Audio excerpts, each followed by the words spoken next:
Hello everyone, welcome to Apogee classes. The key to winning is beginning. तो जैसा कि पता है कि केमिस्ट्री प्रहार वाला बैच है और इस प्रहार वाले बैच में हम लोग क्या कर रहे हैं, आज केमिस्ट्री का क्विक रिवीजन चल रहा है, क्योंकि हमने एक सीरीज चालू कर रखी है ना, फटाफट फटाफट रिवीजन करने की, हर चैप्टर की पर डे एक दिन में, और उसके शॉर्ट नोट्स भी आपको मिल जाएंगे।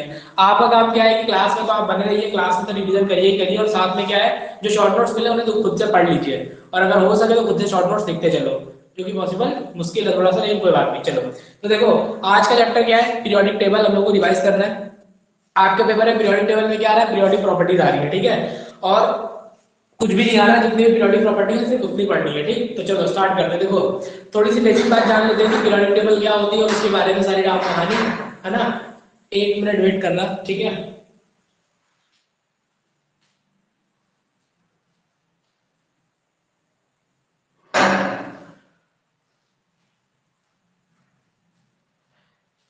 तो चलो ठीक है, तो फटाफट फटाफट हम स्टार्ट करते हैं। और आप सब लोग को ये कहानी तो पता ही है कि पीरियोडिक प्रॉपर्टीज की कहानी क्या होती है, ठीक। ये सारी कहानी आपको पता है, पीरियोडिक टेबल क्या होती है ना, और कितने एलिमेंट्स होते हैं, ग्रुप ग्रुप इंडेक्स, ये सारी बातें पता है। मैं सीधे काम की बात करता हूँ। काम की बात में क्या है, सबसे पहली चीज है कि पीरियोडिक प्रॉपर्टीज क्या है, पीरियोडिक प्रॉपर्टीज। तो पीरियोडिक प्रॉपर्टीज कौन सी है, पीरियोडिक प्रॉपर्टीज, है ना।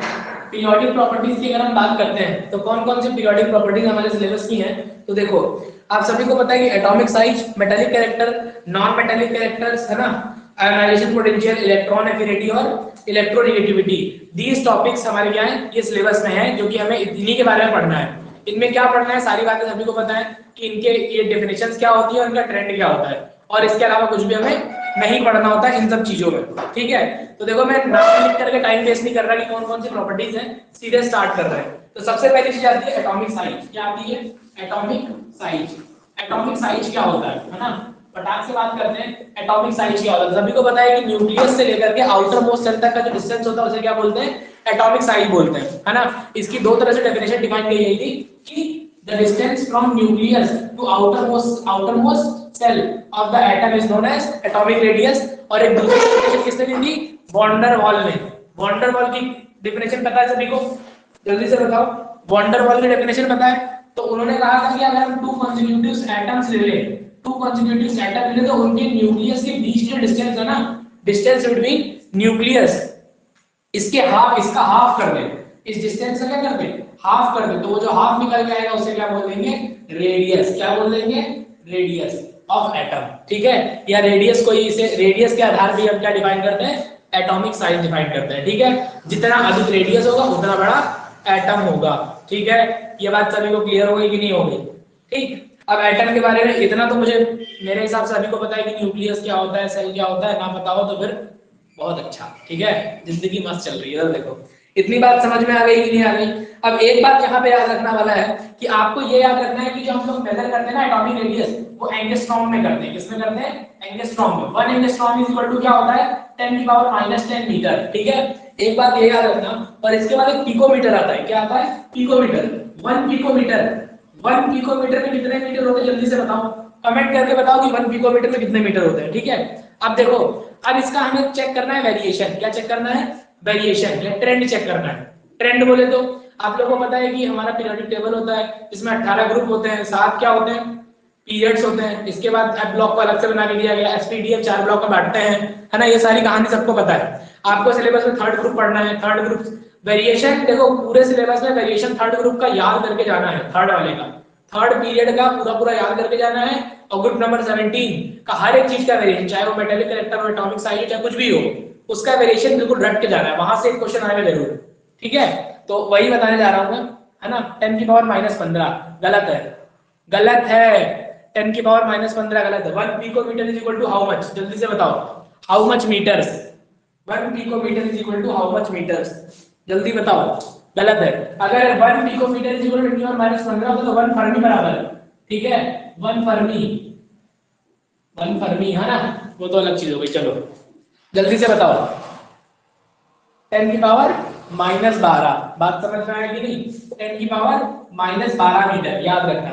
अब देखो, कोई भी एटम जो होता है ना, दो बातें अभी से दिमाग में घुसाओ कि कोई भी वेरिएशन चाहे वो इंक्रीज करे और डिक्रीज करे, दो बातों पे डिपेंड करता है। कौन कौन सी बातें हैं, पहला है नंबर ऑफ सेल। क्या है, नंबर ऑफ सेल, याद रखना। पहला क्या है, नंबर ऑफ शेल। और दूसरा क्या है, दूसरा है तुम्हारा न्यूक्लियर चार्ज। क्या है, न्यूक्लियर चार्ज। ये दो बातें आप याद रखेंगे कि ये क्या होते हैं, इनका ट्रेंड अगर आपको याद है तो आप सारे ट्रेंड पता कर पाओगे। तो है ना, देखो अगर हम पीरियोडिक टेबल की बात करें तो पीरियोडिक टेबल में अगर हम, जो हमारी पीरियोडिक टेबल है ना, उस पीरियोडिक टेबल में अगर हम डाउन द ग्रुप जाए, क्या जाए, डाउन द ग्रुप जाए, है ना, डाउन द ग्रुप। तो डाउन द ग्रुप जाने पे क्या होता है, एटॉमिक साइज, ठीक है, या नंबर ऑफ सेल इंक्रीज होती है। क्या होती है, इंक्रीज होती है। कैसे, देखो सोडियम, इसके बाद आप नीचे पोटेशियम पढ़ा होगा, पढ़ा है ना, तो सोडियम का एटॉमिक नंबर अगर 11 होता है, इलेक्ट्रॉनिक कॉन्फ़िगरेशन करोगे तो दो सेल इसमें बन के आएंगी, तीन बन के आएंगी, और इसमें वाले में कितनी बन के आएंगी, चार बन के आएंगी। यानी दैट मींस हम इतना मान सकते हैं कि अगर हम डाउन द ग्रुप जाएंगे तो एटॉमिक साइज क्या होगा, इंक्रीज होगा। क्यों इंक्रीज होगा, क्योंकि नंबर ऑफ सेल इंक्रीज होगी। ये याद रखना कि नंबर ऑफ सेल जो होती है डाउन द ग्रुप जाने पे इंक्रीज होती है। क्या ये बात सभी को पता है, दिमाग में बैठ गई, ठीक है। दूसरा क्या है, न्यूक्लियर चार्ज। न्यूक्लियर चार्ज की अगर हम बात करें तो पीरियोडिक टेबल में अगर हम लेफ्ट टू राइट चलते हैं, कहां चलते हैं, लेफ्ट टू राइट चलते हैं, लेफ्ट टू राइट अगर हम चलेंगे तो न्यूक्लियर चार्ज क्या होगा, इंक्रीज होगा। क्या होगा, इंक्रीज होगा। या फिर ऐसा कह लो कि नेट चार्ज जो होगा इसके ऊपर, न्यूक्लियस पूरे एटम के ऊपर नेट चार्ज क्या होगा, इंक्रीज होगा। नेट चार्ज इंक्रीज होने का मतलब है कि इलेक्ट्रॉन और प्रोटॉन लगातार बढ़ेंगे, जिसकी वजह से अट्रैक्शन फोर्स क्या होगा, बढ़ता चला जाएगा। बात समझ में आएगी नहीं, क्लियर।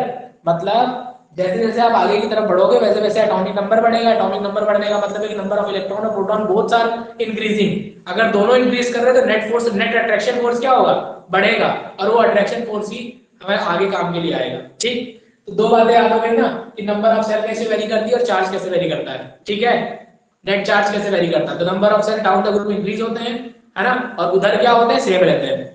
ठीक है, number of cell left to right चलने पे सेम रहते हैं, एक ही पीरियड में सेम रहते हैं ना, ये बात तो सभी को पता है। दूसरी चीज क्या है, न्यूक्लियर चार्ज के बारे में, तो लेफ्ट टू राइट चलने पे क्या होता है, ये इंक्रीज होता है। ठीक है, क्लियर। अब आगे की तरफ बढ़ते हैं फटाफट अपनी कहानी पे। अब वेरिएशन देखते हैं एटॉमिक साइज का। किसका देखते हैं, एटॉमिक साइज का वेरिएशन देखते हैं, एटॉमिक साइज का। तो मुझे बताओ, अगर मैं लेफ्ट टू राइट चलूंगा, लेफ्ट टू राइट चलूंगा पीरियोडिक टेबल में, तो एटॉमिक साइज क्या होगा, इंक्रीज और डिक्रीज। जल्दी जल्दी बताओ, इंक्रीज या डिक्रीज।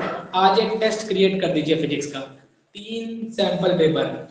अच्छा फिजिक्स वाला यार पीडीएफ मुझे पूरी भेज दो, मैं भी क्रिएट कर दूंगा। ठीक है, जल्दी बताओ, डिक्रीज होगा, हाँ बता दो, मैं भी कर दूंगा ना, डिक्रीज होगा। ठीक है, क्यों डिक्रीज होगा, एटॉमिक साइज क्यों डिक्रीज होगा, क्योंकि न्यूक्लियर चार्ज इंक्रीज हो रहा है। इतनी बात समझ में आ गई कि नहीं आ गई, क्लियर। हाँ ये एक बेसिक सी बात है, लेकिन हाँ इसमें भी आप लोगों को कुछ कुछ कुछ कुछ कुछ याद रखना है। क्या याद रखना है, जैसे आपको ये याद रखना है कि थर्ड पीरियड में, थर्ड पीरियड का एग्जांपल याद रखना है। किसका एग्जांपल याद रखना है, थर्ड पीरियड का। तो थर्ड पीरियड में सबसे पहले कौन आएगा, सोडियम। सबसे पहले कौन आएगा, सोडियम। फिर कौन आएगा, मैग्नीशियम। फिर कौन आएगा, ठीक है, ये आपको लाइन याद रखनी है, aluminium, silicon, phosphorus, aluminium, silicon, ठीक है, फास्फोरस, इसके बाद Cl। बात समझ में आएगी नहीं, सल्फर, Cl, क्या आएगा, सल्फर और Cl। ये आपको क्रम याद रखना है, ये वाला कि सबसे ज्यादा एटॉमिक रेडियस किसकी है, सोडियम की है। क्लियर, एक ये क्रम आप अपनी कॉपी में बना लीजिएगा, नहीं तो मैं बना के दे दूंगा। इतनी बात समझ में आ गई। दूसरी चीज क्या है ना, दूसरी चीज क्या है, अगर मैं ग्रुप की बात करता हूँ, किसकी बात करता हूँ, ग्रुप की, ग्रुप। तो ग्रुप में क्या होगा, डाउन द ग्रुप अगर हम चलेंगे, डाउन द ग्रुप अगर हम चलते हैं तो एटॉमिक साइज क्या होगा, इंक्रीज होगा कि डिक्रीज होगा, जल्दी से बताओ, इंक्रीज होगा कि डिक्रीज होगा डाउन द ग्रुप चलने पे, इंक्रीज होगा। देखो एक बात दिमाग में बैठा लेना, जो चीज लेफ्ट टू राइट चलने पे डिक्रीज हो रही है वो इधर चलने पे क्या होगी, इंक्रीज होगी। जस्ट अपोजिट वाला खेल होगा। ठीक है, तो एक तरफ का याद रखो, दोबारा अपने आप समझ में आ जाएगा, और नहीं तो ये अपने पास ब्रह्मास्त्र है जो यूज कर लेंगे। ठीक, तो इसका मतलब क्या है, ये क्या होगा, इंक्रीज होगा। ठीक, अब देखो इन दोनों में से कोई भी क्वेश्चन नहीं बनेगा। ठीक, अब क्वेश्चन कहां से बनेगा मैं बता रहा हूं। ठीक है, या एक लाइन बस ये याद कर लेना कि इनका इंक्रीजिंग ऑर्डर क्या होगा, F Cl Br I। इनका इंक्रीजिंग ऑर्डर याद कर लेना, F Cl Br I और लास्ट में At। ठीक है, ये एक इनका इंक्रीजिंग ऑर्डर याद कर लेना। अब जो पूछ रहा हूं ध्यान से सुनना और फटाफट जवाब देते जाना, वहां से एक क्वेश्चन बनेगा। ठीक है, ये तो थी बेसिक बात। अगर पेपर हल्का आएगा जिसमें सबको पास कराने की उम्मीद होगी तो क्वेश्चन यहाँ से बनेगा, ताकि हर बच्चा कर ले। और अगर पेपर को थोड़ा घुमाया जाएगा तो क्वेश्चन अब आएगा जो मैं पूछने जा रहा हूँ, ठीक है। देखो अब तुमसे पूछ देगा कि अगर कोई कैटायन है, क्या है कैटायन, कैटायन समझते हो क्या होता है, कैटायन सब लोग समझते हो क्या होता है, जिसके ऊपर पॉजिटिव चार्ज होता है। तो अगर आपसे पूछा जाए कि सोडियम प्लस और सोडियम में किसका एटॉमिक रेडियस मैक्सिमम है, आपको ये बताना है किसका एटॉमिक रेडियस ज्यादा है, साइन ये लगेगा कि साइन ये लगेगा, ठीक है। अगर इसके लिए ए दबाना, इसके लिए बी दबाना, जल्दी से, ठीक। दूसरा वाला, अगर कोई एनायन है, क्या है एनायन है, एनायन Cl माइनस और Cl, तो क्या साइन लगेगा, तीसरा वाला, ठीक है। तीसरा, बात समझ में आई कि नहीं आई, तीसरा और इंपॉर्टेंट, अगर कोई आइसो इलेक्ट्रॉन एटम है, क्या है iso electron, iso electron atom है, ठीक है। आइसो इलेक्ट्रॉन एटम क्या होते हैं, atom which have same electron, ये कहां से खेल आ गया है ना, अभी समझ में आएगा दोस्त, ठीक है। आइसो इलेक्ट्रॉन नंबर, जैसे अगर मैं पूछ दूं आपके सामने क्या लिखा है Mg2+, ठीक है, और क्या है Na+, F- एंड O2-, ठीक है, ये लिखा हुआ है। इनका तो आप मुझे पहले क्या बताओ, नंबर ऑफ इलेक्ट्रॉन सब में बताओ, नंबर ऑफ इलेक्ट्रॉन बताओ और नंबर ऑफ प्रोटॉन बताओ, नंबर ऑफ प्रोटॉन सबके यहाँ लिख दो, फटाफट बताने हैं, ठीक। अब कमेंट्स फटाफट आए, देखें कितने सारे कमेंट्स आए। पोल पोल पोल, ठीक है, पहले वाले का पोल क्रिएट करता हूँ, ए और बी में से बताओ क्या लगेगा, ठीक है। पहले वाले का मैं पोल क्रिएट करता हूँ कि क्या लगेगा, ठीक। पहले वाले में जल्दी से बताओ, पहले वाले में एनायन का ज्यादा होगा कि कैटायन का ज्यादा होगा, मतलब Na+ का ज्यादा होगा, ए साइन लगेगा कि बी साइन लगेगा एटॉमिक रेडियस के केस में, ठीक है। पोल मैं क्रिएट कर दे रहा हूं, देखो पोल हो गया जनरेट, ठीक है, ये देखो लॉन्च हो गया पोल, फटाक से आंसर दो।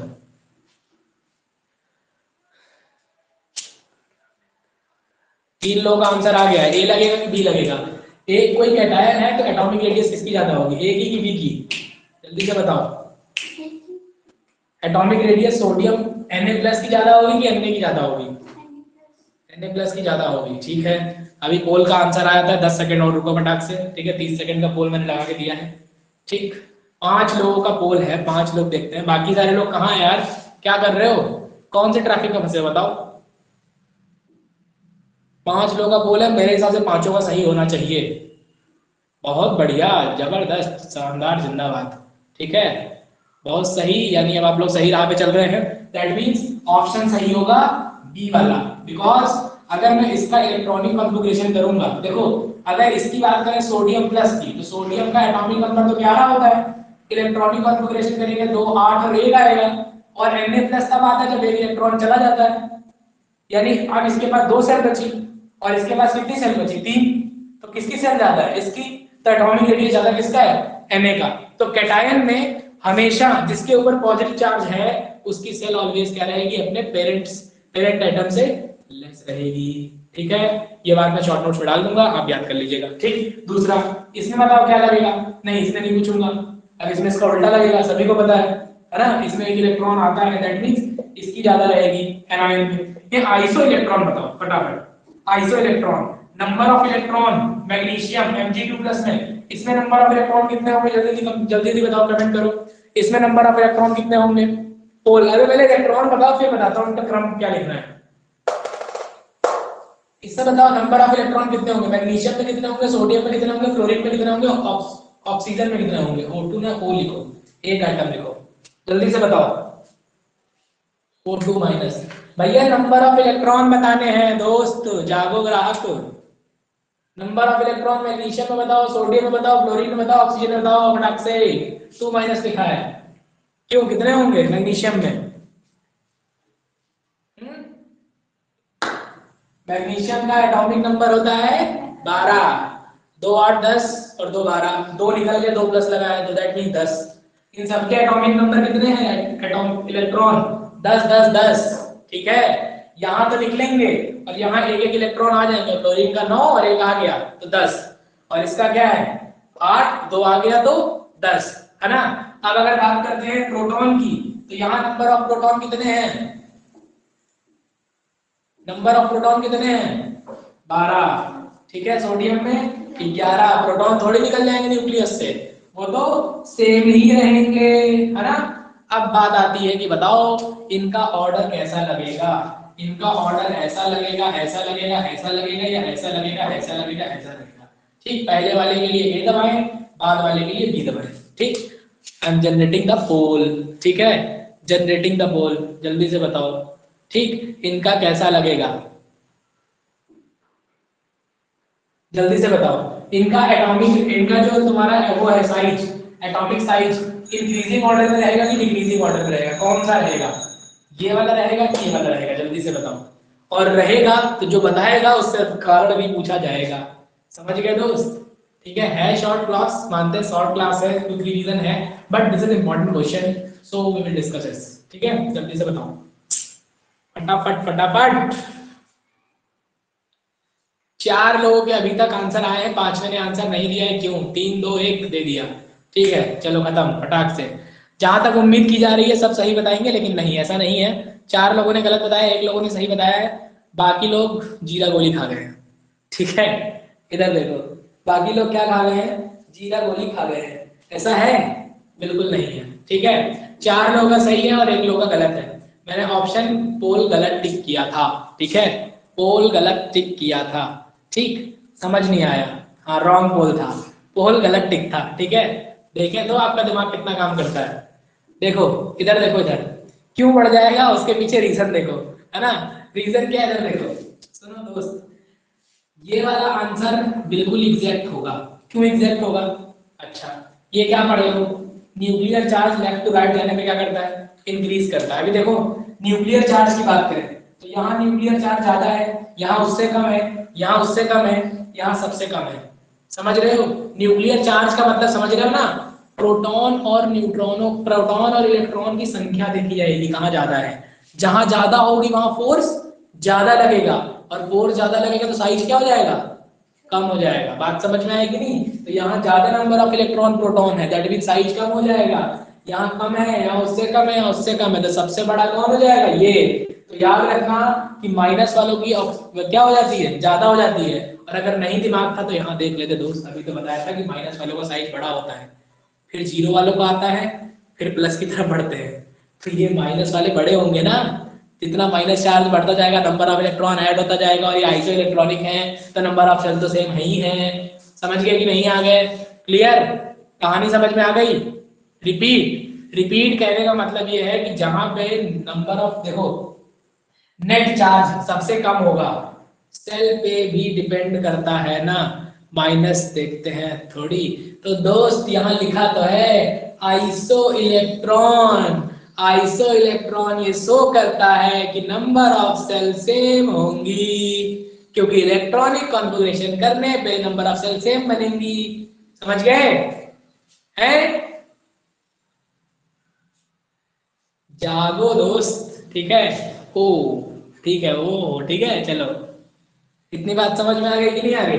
ठीक, ये भैया बुद्धि लगा के दिमाग खोल के रट लेना, कठिन पेपर आएगा तो इससे बाहर नहीं आएगा। ठीक, और वो कुछ तुमसे पूछ नहीं सकते हैं। समझ में आया कि नहीं आया? हाँ ठीक है, अब आगे की तरफ बढ़ते हैं, चलो, है ना? आगे की तरफ अगला, अगला कैरेक्टर है मेटेलिक कैरेक्टर। क्या है? Metallic character. कौन सा कैरेक्टर है? मेटेलिक कैरेक्टर, है ना? मेटेलिक कैरेक्टर क्या होता है? फटाक से देखिए, फटाक से जल्दी से जाओ। मेटेलिक कैरेक्टर, मेटेलिक कैरेक्टर के बारे में सबको इतना पता है कि मेटेलिक कैरेक्टर वो होता है कि जब भी कोई, ध्यान से सुनना, जब भी कोई एटम एक इलेक्ट्रॉन लूज करने की टेंडेंसी रखता है और पॉजिटिव आयन बनाने की टेंडेंसी रखता है तो उसे क्या बोलते हैं? मेटेलिक कैरेक्टर उसका बोलते हैं। समझ में? धात्विक गुण, मतलब when a atom lose their electron and tendency to achieve a positive ion is known as metallic character. ये एक जनरल सी बात हो गई। इससे क्वेश्चन आएगा ना? बिल्कुल नहीं आएगा। अब एक बात यहां याद रखो, जिसका मेटेलिक कैरेक्टर, ठीक है, और इसी चीज को रिड्यूसिंग एजेंट भी बोलते हैं, रिडक्शन भी बोलते हैं। जब भी कोई मेटल इलेक्ट्रॉन लूज करके पॉजिटिव आयन बनाने की टेंडेंसी रखता है तो इसे क्या बोलते हैं? इस प्रॉपर्टी को रिडक्शन भी बोलते हैं। जो मेटेलिक कैरेक्टर वाली डेफिनेशन है ना, that is also known as reduction. ठीक है, फॉर मेटल्स। बात समझ में आई कि नहीं आई? क्लियर? इलेक्ट्रॉन लूज करके पॉजिटिव आयन बनाने की टेंडेंसी क्या है मेटल्स के लिए? रिडक्शन कहलाती है। इसीलिए जो मेटल्स होते हैं वो गुड रिड्यूसिंग एजेंट होते हैं। बात समझ में आया कि नहीं आया? चलो अब आगे की तरफ इसमें पढ़ते हैं। मेटेलिक कैरेक्टर की कहानी फटाफट, इतनी तो पता है, जो पता है उसका हम लोग आगे की तरफ पढ़ते हैं, ठीक है। एटॉमिक साइज पता है कैसे वैरी करेगा, हर बार की तरह डाउन द ग्रुप और न्यूक्लियर चार्ज के बारे में। अब आगे बढ़ते हैं कि इनका वेरिएशन कैसे होता है, ट्रेंड। तो ट्रेंड सबसे पहले देखते हैं, ट्रेंड इन मेटेलिक कैरेक्टर। तो डाउन द ग्रुप, अगर मैं डाउन द ग्रुप बात करता हूँ, डाउन द ग्रुप बात करता हूँ, है ना, डाउन द ग्रुप, तो ए अच्छा पहले वाले ग्रुप की बात करूं, पहले वाले ग्रुप की बात करूं, पहले वाले ग्रुप में कौन है, lithium, sodium, potassium, rubidium, strontium, है ना, सीएस, और एक और आता है फ्रांसियम, एक और क्या आता है, फ्रांसियम।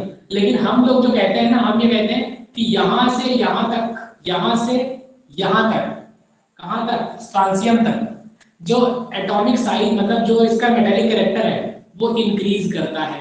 क्या करता है, इंक्रीज करता है, बट इसके बारे में जानकारी नहीं देते हैं, क्यों, ठीक है, वो आप क्यों छापिए, है ना सब लोग, बात समझ में आए। तो down the group metallic character क्या करेगा, इंक्रीज करेगा। इंक्रीज क्यों करेगा, क्योंकि एटॉमिक साइज इंक्रीज करेगा। देखो जितना बड़ा साइज होगा इलेक्ट्रॉन को निकालने में उतनी आसानी होगी ना, ठीक है। तो यानी डाउन द ग्रुप जाने में मेटालिक कैरेक्टर क्या करता है, इंक्रीज करता है, ठीक है। क्लियर हुआ कि नहीं, है ना। हाँ, इसका रीजन आप लोग छापो कि फ्रांसियम का क्यों नहीं करते हैं, ठीक। फ्रांसियम रेडियो एक्टिव है, वेरी गुड। फ्रांसियम क्या है, रेडियो एक्टिव एलिमेंट है, और रेडियो एक्टिव एलिमेंट के बारे में हम जानकारी नहीं दे सकते हैं। क्यों नहीं दे सकते रेडियो एक्टिव एलिमेंट के बारे में जानकारी, बिकॉज रेडियो एक्टिव एलिमेंट जो होते हैं वो ऑलवेज अपने अंदर से अल्फा बीटा गामा रेस निकाला करते हैं, जिसका उनका एटॉमिक नंबर लगातार चेंज होता रहता है, तो एटॉमिक रेडियस जो होती है वेरी करती रहती है। सो हमें कह पाना मुश्किल है कि ये क्या है, सही है कि नहीं, इनकी स्टेबिलिटी के बारे में कुछ भी कह नहीं सकते हैं, ठीक। ये बात समझ में आ गई कि नहीं आ गई। तो डाउन द ग्रुप जाने पे इंक्रीज कर दी, इतना याद रखना है, क्लियर। अच्छा, बस ये याद रखना है कि लिथियम, लिथियम का मेटालिक कैरेक्टर कम होगा कि ज्यादा होगा, लीस्ट होगा कि हाई होगा, जल्दी से बताओ। अगर डाउन द ग्रुप जाने पे मेटालिक कैरेक्टर इंक्रीज कर रहा है तो लिथियम का मेटालिक कैरेक्टर कैसा होगा, लीस्ट होगा कि हाई होगा, जल्दी से बताओ। लीस्ट होगा, वेरी गुड, है ना भाई, सबसे कम इसी का होगा ना, और हाई किसका होगा, स्ट्रांसियम का होगा। बस ये बातें आपको दिमाग में रट के रखनी है, वो क्वेश्चन पूछ देंगे which one of the following is least metallic character, ठीक। बस लिथियम सोडियम पोटेशियम उड़ा के डाल दिया, अब तुम गोल गोल चक्कर खा रहे हो क्या करें इसमें। भाई यही बात पूछी थी जो आपको पढ़ाई गई थी, और अलग से कुछ भी नहीं पूछा है, समझ में आया। बस पूछने का तरीका बदलेगा, क्वेश्चन सेम रहने वाला है, इसीलिए ध्यान से रटो इसको, ठीक। अगली चीज क्या आएगी, अब अक्रॉस द पीरियड की अगर हम बात कर सकते हैं, अक्रॉस द पीरियड में अगर हम बात करेंगे तो मेटालिक कैरेक्टर, ठीक है, across the period, across the period, अगर हम अक्रॉस द पीरियड बात करेंगे, क्वेश्चंस लगाओ अपने, ठीक है। अक्रॉस द पीरियड अगर हम बात करते हैं तो अक्रॉस द पीरियड में हम लोग को कौन से पीरियड की बात करनी है बेसिकली, तो बेसिकली अपने को बात करनी है थर्ड पीरियड की, क्योंकि अपने कोर्स में कौन कौन से है, सेकंड पीरियड और थर्ड पीरियड दोनों है ना, दोनों की बात करनी है। तो अगर हम सेकंड पीरियड की बात करेंगे, आ गया उत्कर्ष, ठीक है, पीडीएफ आ गई दोस्त। लिथियम बेरिलियम, देखो lithium beryllium boron carbon, boron carbon nitrogen oxygen chlorine, nitrogen oxygen chlorine, ये दे रखा है। तो अब अपने को पता है कि इधर से इधर चलने में मेटालिक कैरेक्टर क्या करेगा, इंक्रीज करेगा कि डिक्रीज करेगा, डिक्रीज करेगा। क्यों करेगा, क्योंकि नेट चार्ज इंक्रीज होगा, है ना। ये बात अपने को समझ में आती है। यहाँ ध्यान देना, जो लिथियम और बेरिलियम है ये क्या है, मेटल है, ये क्या है, मेटल है। बोरॉन कार्बन, बोरॉन, और या कह लो जो बोरॉन है, बोरॉन ये मेटलॉइड्स है, क्या है, मेटलॉइड है। कोई मुझे बताएगा मेटलॉइड क्या होता है, और ये सब क्या है, नॉन मेटल है, क्या है, नॉन मेटल है। ये नॉन मेटल है, इस केस में मेटालिक कैरेक्टर कम होगा, है ना। देखो कोई चीज अगर नॉन मेटल है तो इसका मतलब ये नहीं कि उसमें मेटालिक कैरेक्टर नहीं है, समझ में आया। होता क्या है कि हर एक बॉडी में दोनों चीजें होती हैं, मेटालिक भी नॉन मेटालिक भी, बस क्या होता है कि मेटालिक का पोर्शन बहुत ही कम होता है, समझ में आया कि नहीं आया, नॉन मेटालिक का ज्यादा होता है, समझ गए। जैसे कोई भी इंसान होता है तो उसके अंदर दोनों तरह के कैरेक्टर होते हैं, पॉजिटिव निगेटिव बोथ कैरेक्टर्स होते हैं, है ना। कुछ रोने वाले भी होते हैं, कुछ अच्छे भी होते हैं, लेकिन जो अच्छे होते हैं और जो रोने वाले होते हैं दोनों में दोनों ही कैरेक्टर है। किसी में अच्छाई की मात्रा ज्यादा है तो ज्यादा दिखाई देगी, किसी में कम है तो कम दिखाई देगी, बस इतनी सी बात है, समझ में आया कि नहीं आया। So both the property of metal and non metals, हाँ दोनों दोनों प्रॉपर्टी शो करते हैं, ठीक है। इधर देखो श्वेता आज नहीं आई है, इस खुशी में गायब है, ठीक है। इधर देखो अभी बात होती है उनसे, इतनी बात समझ में आ गई कि नहीं आ गई। तो ये डिक्रीज करेगा, आपको ये बातें याद रखनी है और कुछ नहीं। इसके बाद अगली प्रॉपर्टी पे चलते हैं, नॉन मेटेलिक। हाँ, थर्ड पीरियड के बारे में याद रखना है कि थर्ड पीरियड में अगर आपसे पूछा जाए कि in third period most at most metallic character element कौन है? तीसरे पीरियड में सबसे मोस्ट मेटेलिक कैरेक्टर कौन सा है, जल्दी से बताओ। तीसरे पीरियड में पहला कौन सा एलिमेंट होता है? सोडियम। तो वही क्या है? मोस्ट मेटेलिक कैरेक्टर है, क्योंकि इंक्रीज करना इधर ही से है ना। समझ में आया कि नहीं आया भैया? तीसरा पीरियड, अब मेरी बात कान खोल के सुनो, तीसरे पीरियड के एलिमेंट है ना, एलिमेंट, और सेकेंड पीरियड के एलिमेंट कौन कौन से एलिमेंट है? ग्रुप नंबर 17 और ग्रुप नंबर 1, ठीक है। इनके एलिमेंट्स घोल के पी जाओ, ठीक। क्यों? क्योंकि यहां से ही क्वेश्चन बनेंगे कि किसकी ज्यादा किसकी कम है। जब एलिमेंट के नाम नहीं याद होंगे तो हम टिक कैसे मारेंगे? समझ में आया कि नहीं? तो बस इतना पी जाओ, इतना पी लो बस, पूरी पीरियड टेबल पढ़ने की जरूरत नहीं है ना। हाँ ठीक है, समझ गए दोस्त। चलो आगे की तरफ बढ़ते हैं। Non metallic character. अब नॉन मेटेलिक कैरेक्टर क्या होता है? अगर आपसे नॉन मेटेलिक कैरेक्टर की बात की जाए तो आप उल्टा बता दो कि जो एटम इलेक्ट्रॉन क्या करते हैं? गेन करते हैं, है ना। जो एटम इलेक्ट्रॉन गेन करते हैं, निगेटिव आयन बनाने की टेंडेंसी रखते हैं, that is non metallic character. बात समझ में आएगी नहीं? उनके अंदर कौन सी प्रॉपर्टी पाई जाती है?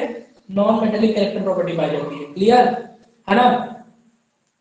समझ में आ रहा है ना? जैसे अगर मैं बात करता हूँ ऑक्सीजन की, तो ऑक्सीजन क्या है? नॉन मेटल है, बिकॉज ये 2 इलेक्ट्रॉन गेन करता है। समझ में आया कि नहीं? अब नॉन मेटेलिक, हाँ, ये ऑक्सीडाइजिंग एजेंट होते हैं। कौन से होते हैं? ऑक्सीडाइजिंग एजेंट होते हैं। देखो ये बातें रट के रखना है, घुमा के पूछेगा तो हम बता देंगे, ठीक। अगली चीज क्या है? अगली चीज है कि इनका ट्रेंड देखना है। क्या करना है? ट्रेंड। तो अगर मैं डाउन द ग्रुप बात करूँ, नॉन मेटेलिक कैरेक्टर की बात करता हूँ, down the group, down the group non metallic character क्या होगा? इंक्रीज होगा कि डिक्रीज होगा? डाउन द ग्रुप चलने पे नॉन मेटेलिक कैरेक्टर क्या होगा? इंक्रीज होगा कि डिक्रीज होगा? जल्दी से बताओ फटाफट। डिक्रीज होगा, जस्ट अपोजिट। समझ में आया? क्यों? क्योंकि अब किसी एटम में 2 इलेक्ट्रॉन घुसाने में बहुत दिक्कत आएगी, वहां निकालना था तो आसान था, ठीक है। तो ये क्या होगा? डिक्रीज होगा। अब इनके लिए कौन सा एग्जांपल रट के बैठना है? तो carbon, silicon, germanium, group number 14 का दिया है, या फिर आप 17 याद कर लो, FClBr, ठीक है, FClBr, और लास्ट में AD होता है, ठीक। तो डिक्रीज करेगा। पूछ देगा कि मोस्ट किसका होगा? Most metallic character, most non metallic character is fluorine, ठीक है। बात समझ में आएगी? मोस्ट नॉन मेटेलिक कैरेक्टर किसका होगा? फ्लोरीन का। डिक्रीजिंग ऑर्डर में होगा, ये बात याद रखनी है बहुत तगड़े से, ठीक है। अगली चीज क्या आती है? अगली चीज आती है कि अक्रॉस द पीरियड क्या होगा? अक्रॉस द पीरियड, अगर अक्रॉस द पीरियड की बात करेंगे तो अक्रॉस द पीरियड क्या करेगा? इंक्रीज करेगा। क्या करेगा? इंक्रीज करेगा। दैट मींस लीस्ट किसका होगा? सोडियम का। उसके बाद कौन आएगा? मैग्नीशियम, ठीक है। सोडियम के बाद कौन आएगा? मैग्नीशियम। थर्ड ग्रुप की बात कर रहा हूं। इसके बाद कौन आएगा? एल्युमिनियम। फिर कौन आएगा? सिलिकॉन, फास्फोरस और सल्फर, क्लोरीन, है ना। याद रखना क्या आएगा? सल्फर और क्लोरीन। तो ये मेटेलिक कैरेक्टर का क्रम है। देखो 2-3 बार लिखोगे लाइन याद हो जाएगी, ठीक है। ये क्रम याद रखना। तो लीस्ट, सबसे least non metallic character sodium है ना। और सबसे हाईएस्ट किसका है? क्लोरीन का है। बात समझ में आ गया सभी को कि नहीं? फटाफट बताओ, सभी को समझ में आया कि नहीं? अच्छा, अब मैं आपसे ये पूछता हूं, अब मैं आपसे ये पूछता हूं कि अगर मैं लेफ्ट टू राइट चलूंगा, अगर मैं लेफ्ट टू राइट चलूंगा, ठीक है, तो एसिडिक नेचर, सुनना ध्यान से, acidic nature of the elements, यानी इनके ऑक्साइड्स जो बनेंगे उनका एसिडिक नेचर इंक्रीज करेगा कि डिक्रीज करेगा? है ना। तो मैं बताना है कि अगर मैं लेफ्ट टू राइट चलूंगा तो इन एलिमेंट्स का जो ऑक्सीडेशन नंबर है वो इंक्रीज करेगा या डिक्रीज करेगा? डिक्रीज करेगा, इंक्रीज करेगा। बड़ा झोल है ना दोस्त, बड़ा झोल है ना दोस्त। चलो आपको आज इसका सॉल्यूशन देता हूँ। मुझे ये बताओ, मुझे ये बताओ, फर्स्ट ग्रुप में जो एलिमेंट होते हैं, है ना, फर्स्ट ग्रुप में उनका ऑक्साइड कैसे नेचर का होगा? बेसिक कि एसिडिक? सोडियम का अगर ऑक्साइड बनाएंगे तो उसका नेचर कैसा होगा? एसिडिक कि बेसिक? सोडियम का ऑक्साइड, पोटेशियम का ऑक्साइड, मेटल्स के ऑक्साइड नेचर में कैसे होते हैं? एसिडिक की बेसिक? बेसिक नेचर के होते हैं। कैसे होते हैं? बेसिक नेचर के होते हैं, सभी को पता है। अच्छा, नॉन मेटल के ऑक्साइड कैसे होते हैं? एसिडिक नेचर के होते हैं। इधर कौन पाए जा रहे हैं? Non metal. इधर कौन पाए जा रहे हैं? मेटल। तो जैसे जैसे हम इधर चलते चले जा रहे हैं, नॉन मेटेलिक कैरेक्टर बढ़ता जा रहा है, दैट मींस एसिडिक कैरेक्टर क्या होता जा रहा है? बढ़ता जा रहा है। यानी एसिडिक कैरेक्टर क्या करेगा इधर जाने पे? इंक्रीज करेगा। समझ में आया कि नहीं आया? मैंने समझाया वो पल्ले पड़ा कि सब बाउंसर जा रहा है? जल्दी से बताओ। हाँ, बाउंसर नहीं जाना चाहिए। ये जो बातें हैं ना, रिकॉर्ड करके दोबारा लिख लेना अगर ना समझ में आए तो अपनी भाषा में, ठीक है? ये सब टेक्निक है, ये सब लिखी नहीं है इसमें ट्रिक, बस उसमें वो लिखा है इंक्रीज करेगा डिक्रीज करेगा। फिर कौन इंक्रीज करेगा कौन डिक्रीज करेगा, रिलेट करके पढ़ोगे तो याद रहेगा, नहीं तो फिर करना क्या है ना? पेपर तो ऐसे ही देने को तो मिलेगा ही, टाइम तो उतना ही मिलेगा, बस क्वेश्चन नहीं होगा, है ना? लोगों की शक्लें देखेंगे अच्छे से, ठीक है? समझ में आया कि नहीं आया? डाउन द ग्रुप पूछे तो जस्ट अपोजिट बता देना, ठीक है? क्लियर? अच्छा, अब बात करते हैं केमिकल रिएक्टिविटी की। किसकी बात करते हैं? केमिकल रिएक्टिविटी की। तो देखो, केमिकल रिएक्टिविटी जो होती है ना, केमिकल रिएक्टिविटी वो वो डिपेंड वो डिपेंड करती है कि नंबर ऑफ इलेक्ट्रॉन कितने हैं आउटर मोस्ट सेल में, उस बात पे डिपेंड करती है, ठीक? तो देखो, अगर +1 है तब भी वो उतना ही रिएक्टिव है, -1 है तब भी वो उतना ही रिएक्टिव है। तो हम लोग जो रिएक्टिविटी को पढ़ेंगे ना, वो कैसे पढ़ेंगे? वो इस तरह से पढ़ेंगे कि मेटल और नॉन मेटल को पकड़ के पढ़ेंगे। समझ में आया? यानी कुछ दूर तक मेटल की रिएक्टिविटी हाई होगी और कुछ दूर तक नॉन मेटल की रिएक्टिविटी हाई होगी। समझ में आया? क्योंकि दोनों के आउटर मोस्ट सेल में तो number of electron he same होते हैं, बस नेचर चेंज होता है ना। समझ में आया कि नहीं आया? बताओ। तो क्लियर हुआ इतनी सी बात, है ना? मेटल और नॉन मेटल को लेके पढ़ेंगे। समझ में आया कि नहीं आया? बताओ फटाफट, ठीक? चलो, तो देखो, और इसके बाद इनकी कुछ फिजिकल प्रॉपर्टीज हैं जैसे डेंसिटी वगैरह है और ये सारी चीजें हैं, तो ये थोड़ा बहुत देख लेना, ये लीस्ट इंपॉर्टेंट है। अभी इंपॉर्टेंट चीज तो आई भी नहीं है ज्यादा, ठीक है? हाँ, बहुत अच्छे। आज मजा आ रहा होगा क्लास में आई थिंक, क्योंकि ये चैप्टर आप लोगों ने आज तीसरी बार से ऊपर शायद पढ़ रहे हो ना, लेकिन फिर भी कुछ नया लग रहा होगा। केमिकल रिएक्टिविटी, है ना? नया नया चैप्टर लग रहा होगा। इधर देखो, केमिकल रिएक्टिविटी का क्या मतलब है? केमिकल रिएक्टिविटी का मतलब है कि कौन सा जो एलिमेंट है वो सबसे ज्यादा क्या करता है? रिएक्शन करता है। अब अपने को पता है कि रिएक्शन किस बात पर डिपेंड करता है? Number of electron present in outer most shell of the item, उस पर डिपेंड करता है। समझ में आया? तो यानी अगर मैं क्लोरीन की बात करूं और सोडियम की बात करूं तो दोनों क्या है? हाईली रिएक्टिव है। क्यों रिएक्टिव है? क्योंकि दोनों के आउटर मोस्ट शेल में इलेक्ट्रॉन कितने हैं? एक एक है। बात समझ में आ गया कि नहीं आ गया? बस एक को देना है और एक को लेना है, ठीक है? दोनों की वैलेंसी -1 है। क्लियर? समझ में आया? यदि कुल मिला के सीधी सी बात कहें तो उसकी वैलेंसी पे डिपेंड करती है। अब अगर हम बात करें कि हमें कैसे पता चलेगा, तो हमें बस थर्ड पीरियड की याद रखनी है। क्या? इनकी वो किस तरह से रिएक्टिविटी होती है। थर्ड पीरियड में कौन कौन से एलिमेंट है? Sodium, magnesium, aluminium, silicon, phosphorus, sulphur और क्लोरीन। क्या यही सारे एलिमेंट है थर्ड पीरियड में? याद हो गए सारे एलिमेंट, है ना? अब देखो, अगर बात करें तो इधर वाले क्या होंगे? Most reactive. इधर वाले क्या होंगे? मोस्ट रिएक्टिव होंगे, ठीक है? और इधर वाले भी क्या होंगे? मोस्ट रिएक्टिव होंगे। बात समझ में आया कि नहीं आया? इधर वाले भी क्या होंगे? मोस्ट रिएक्टिव होंगे। बस बात क्या आएगी? मोस्ट रिएक्टिव ये मेटल भाई साहब है, और ये कौन है? Non metal. इधर से इधर चलेंगे और इधर से इधर चलेंगे। बात समझ में आया? लेकिन अगर आपसे कोई ये पूछ दे, क्या सीधी भाषा में पूछ दे कि बताओ कि इंक्रीजिंग या फिर डिक्रीजिंग ऑर्डर, या फिर ये पूछ दे कि थर्ड पीरियड में मेटल की रिएक्टिविटी क्या होगी, इंक्रीज होगी कि डिक्रीज होगी, तो आप बताओगे कि मेटल की रिएक्टिविटी इधर से इधर लेफ्ट टू राइट चलने पे क्या होगी? डिक्रीज होगी, क्योंकि मोस्ट रिएक्टिव ये है तो लीस्ट रिएक्टिव होगा। अगर मेटल बोले तो क्या बोले? मेटल बोले तब। अगर वो कुछ ना बोले, सिर्फ ये पूछे कि रिएक्टिविटी क्या होगी मेटल थर्ड ग्रुप में, तो बताओ मेटल्स की इधर की तरफ बढ़ेगी और नॉन मेटल्स की इधर की तरफ बढ़ेगी।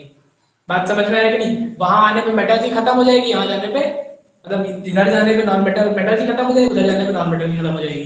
बात समझ में आ गया कि नहीं आ गया? क्लियर?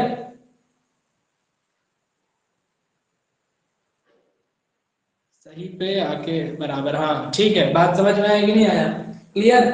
सिलिकॉन क्या हो जाएगा? सिलिकॉन जो है वो लीस्ट रिएक्टिव हो जाएगा। ये क्या हो जाएगा? Least reactive. इसीलिए ये जो होता है ना, ये सिलिकॉन, जर्मेनियम, ये सब इन्हें क्या कंसीडर करते हैं? अर्धचालक। अर्धचालक बोले तो सेमीकंडक्टर। मेटल्स क्या होते हैं? कंडक्टर। नॉन मेटल्स क्या होते हैं? बिल्कुल कंडक्टर ही नहीं होते हैं, और ये होते हैं सेमीकंडक्टर, जिनकी क्या बनाई जाती है? IC chips, memory card, SIM cards, ठीक है, टीवी वगैरह में, ठीक है, ये सब यूज होते हैं। सिलिकॉन, जर्मेनियम, ये सारे यूज होते हैं। बात समझ में आ गई कि नहीं आ गई? क्लियर? चलो, अब अगर हम बात करते हैं डाउन द ग्रुप की, है ना? डाउन द ग्रुप में क्या होता है? तो अब भाई देखो, अगर मेटल के केस में बात करेंगे, है ना, मेटल्स के केस में बात करेंगे, ठीक है, तो मेटल के केस में डाउन द ग्रुप जाने पे क्या होगा, रिएक्टिविटी इंक्रीज करेगी क्योंकि इलेक्ट्रॉन निकालना उतना ही आसान होगा। नॉन मेटल के केस में बात करेंगे तो अगर उन्हें इलेक्ट्रॉन गेन करना है तो उनका उल्टा हो जाएगा, वो डिक्रीज करेगा। बात समझ में आया कि नहीं? अगर ग्रुप में बात करते हैं, किसमें बात करते हैं, ग्रुप में, है ना, तो ग्रुप में अगर ग्रुप में बात करेंगे तो मेटल के केस में, मेटल के केस में तो इंक्रीज करेगा और नॉन मेटल के केस में इधर की तरफ इंक्रीज करेगा, ठीक है। नॉन मेटल के केस में क्या करेगा, डिक्रीज करेगा। बात समझ में आ गया कि नहीं आ गया? क्लियर हो गया रिएक्टिविटी वाला काम। अब कुछ इनके फिजिकल फिजिकल पैरामीटर्स हैं, जैसे अगर बॉइलिंग पॉइंट और मेल्टिंग पॉइंट की बात की जाए, बॉइलिंग पॉइंट फिजिकल प्रॉपर्टीज, तो बॉइलिंग पॉइंट और मेल्टिंग पॉइंट की बात की जाए तो ये क्या होंगी, है ना। तो भाई देखो, मेटल के केस में बॉइलिंग पॉइंट और मेल्टिंग पॉइंट नीचे जाने पे डिक्रीज करेंगी, ठीक है, ये सब मैं लिख के दे दूंगा, डिक्रीज करेंगी, और नॉन मेटल के केस में इंक्रीज करेंगे। बात समझ में आ गई कि नहीं? इनसे क्वेश्चन नहीं आने वाला है, बस आपको ये बताया जा रहा है, ठीक। इन्हें देख भी लीजिएगा, इसके बाद डेंसिटी वगैरह और कुछ भी नहीं है ना। अब चलते हैं अलग अपनी मेन काम के ऊपर, जो आपकी तीन प्रॉपर्टी है जरूरी जरूरी, आयोनाइजेशन पोटेंशियल, इलेक्ट्रॉन एफिनिटी और electronegativity are the three properties which is most important to your exam, ठीक है। चलो, अगर एग्जाम के पॉइंट ऑफ व्यू से देखें तो ये मोस्ट इंपॉर्टेंट है, इनकी प्रॉपर डेफिनेशन, ठीक है। बीच में डैश करके पूछ देगा व्हाट इज दिस, वो तो सरल सा क्वेश्चन हो जाएगा, डेफिनेशन जो आपको याद रखनी है। दूसरा, इनका ट्रेंड इंक्रीजिंग और डिक्रीजिंग, है ना, दो तीन चीजें इसमें भी इंपॉर्टेंट आएंगी, वो बता दूंगा क्या क्या आएंगी, और वही जरूरी है। समझ में आया कि नहीं आया क्या बताने वाला हूँ? ठीक है, चलो आगे की तरफ बढ़ते हैं धड़ाधड़ और पढ़ते हैं आयोनाइजेशन पोटेंशियल, ठीक है। ये चैप्टर भी आज कवर करना है और फिर कल दूसरा चैप्टर देखेंगे। समझ में आ रहा है कि नहीं? ठीक है, फिजिक्स वाली पीडीएफ आ गई है, उसका टेस्ट अभी क्रिएट कर दूंगा आईसीएसई क्लास स्पेशल में, जाके टेस्ट उड़ा देना। समझ गए सब लोग, है ना। और वो लास्ट वाला टेस्ट अभी तक जिस महारथी ने नहीं दिया है, कृपया देने का कष्ट करें, आपके लिए ही बना है और आप ही टेस्ट देंगे। समझ में आया कि नहीं? ठीक है। और आयोनाइजेशन पोटेंशियल, अगली चीज क्या आया है, आयोनाइजेशन पोटेंशियल, आईपी जिसे बोलते हैं, है ना।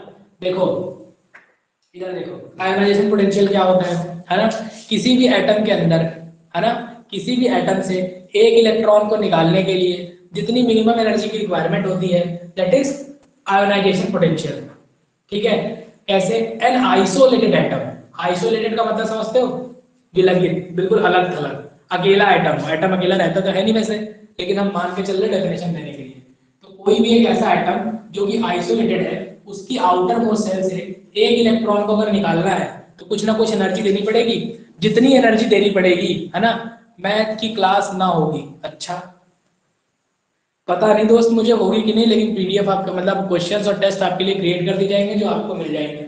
समझ में आया कि नहीं आया? ठीक है। दूसरी चीज, ठीक है, मैं ऐसे ही बने रहो, पेपर दे लो, इसके बाद फिर धमाकेदार तरीके से हम लोग लॉन्च करेंगे सीरीज को, ठीक है। नया जो सिलेबस आएगा डिटेल पढ़ते हुए जबरदस्त तरीके से, है ना, मजा आ जाएगा, मगर पेपर में अच्छे मार्क्स बनाना, है ना, नहीं तो ठीक है, जान ही रहे हो क्या होने वाला है। तो देखो, किसी भी आइसोलेटेड आइटम से, कैसे आइटम से, आइसोलेटेड आइटम से अगर हम बात करते हैं, किसी भी आइसोलेटेड आइटम से एक इलेक्ट्रॉन बाहर निकालेंगे, क्या करेंगे, एक इलेक्ट्रॉन बाहर निकालेंगे। अच्छा क्लास का टाइम ओवर हो गया है क्या? ओ दोस्त, अच्छा मैथ्स की क्लास होनी है आज, ठीक है, होनी है तो फिर यहाँ से हम लोग कल डिस्कस कर लेंगे, इसको दो पार्ट में कर लेंगे, कोई दिक्कत नहीं है ना।